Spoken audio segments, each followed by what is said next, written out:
كرة القدم في الخليج ينقصها الجمهور، والجمهور مثل الملح في الطعام.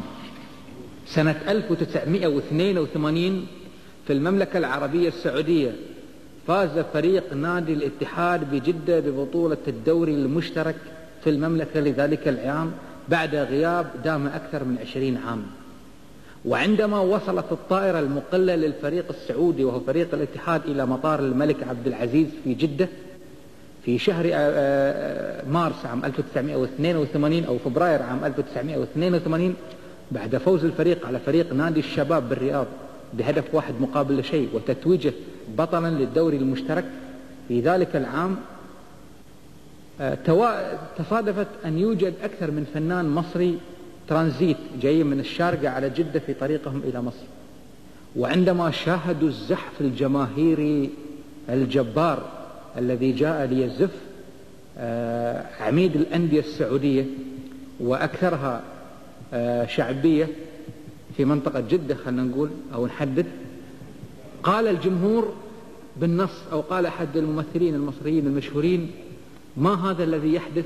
فقيل له إنه الاتحاد قد فاز بالبطولة، فقال: من النهاردة أنا اتحادي، أي أن الاتحاد هو بحق يعني وجدارة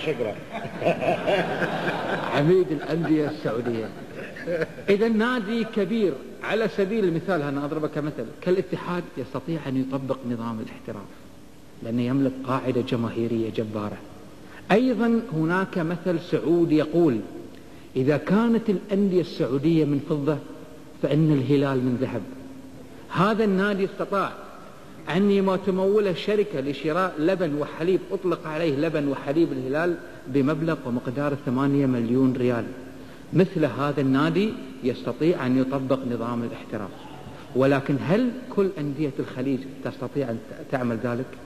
أنا أترك الكلام الآن لصاحب السمو. أول حاجة بعد في لبن ولا حليب. إضافة إلى ذلك الأخ سعد يتكلم عن الاتحاد وكأنه يتكلم عن اتحاد قطر اللي طبعا هو مؤسسة. أنا الحمد لله أنه قلت في جدة. تسمح لي الله سنك بس. لقد اتفقت روافد الأصفر أن تلتقي في كل مكان، فرافد أصفر قطر يلتقي مع رافد أصفر في جدة أو المملكة العربية السعودية. في المملكة يرتدي الأصفر الأسد هو نادي الاتحاد، وفي قطر يرتديه نادي قطر. في قطر يرتدي الأصفر والأزرق نادي الاتحاد، وفي المملكة يرتدي الأصفر والأزرق نادي. وأترك الإجابة لكم.